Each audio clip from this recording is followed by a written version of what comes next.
All right, so this is an interesting question. Is the probability of A and B equal to the probability of B and A?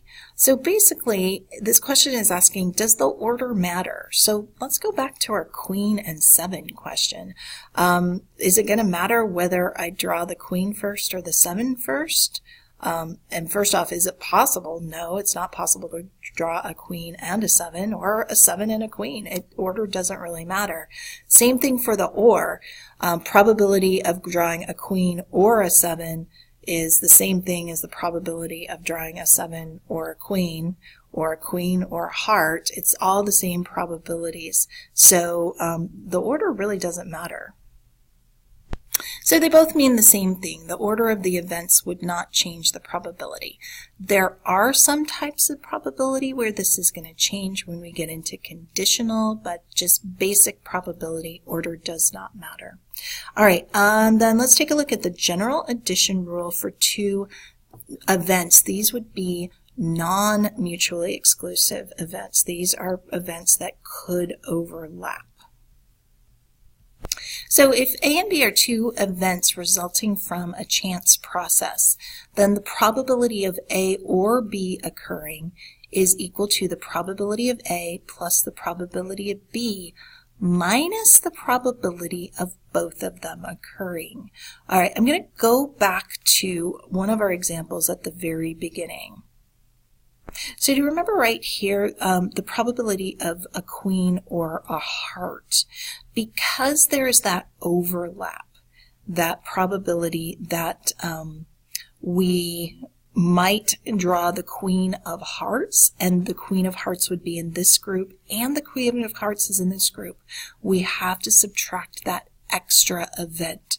So the probability of a queen and a heart, there's only one card in the deck that is a queen and a heart, so we subtract that away. Why don't we do that for mutually exclusive events?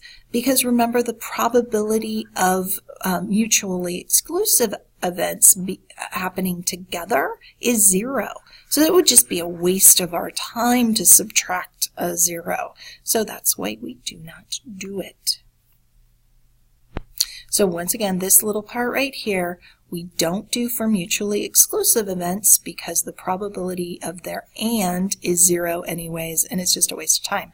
Is it going to hurt if you forget that they're mutually exclusive events? Absolutely not. You're just going to do an extra step that you really don't need to do. All right, let's go ahead and we're going to wrap this up with some Venn diagrams. So just remember Venn diagrams and probability.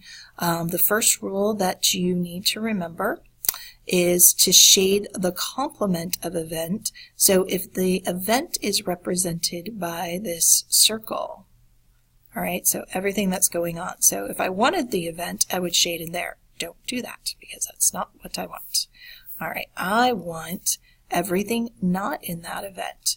So everything outside of that circle is the complement of A. And we can even label this. In fact, I'm going to do that.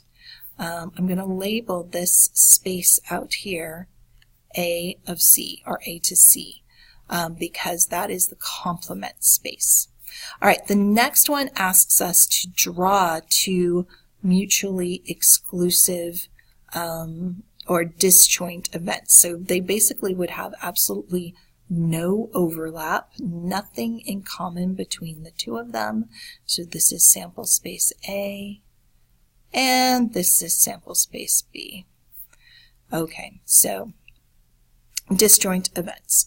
Okay, so let's look at the third one. Draw and shade the intersection of A and B in the sample space below. And what's the notation for an intersection? So I'm going to draw 2 circles here. But this time they are going to have, okay, all right, so they are going to have some intersection right here. So this is A and this is B. All right, and their intersection would be the space right in here. Okay, all right, so this would be, and then it asks you what notation. An intersection, I just always remember it's intersection, so it kind of looks like an N. like that. If we wanted to find the probability of that happening, so the probability of A and B, all right, it would look something like that. Okay, you could also just use the word and. Okay, it's the same as, so it's just a different notation. So that's the probability of A and, okay, B. So just remember that probability, those mean the same thing. All right, and the last one, okay, so we're going to look at a union. So a union is the or.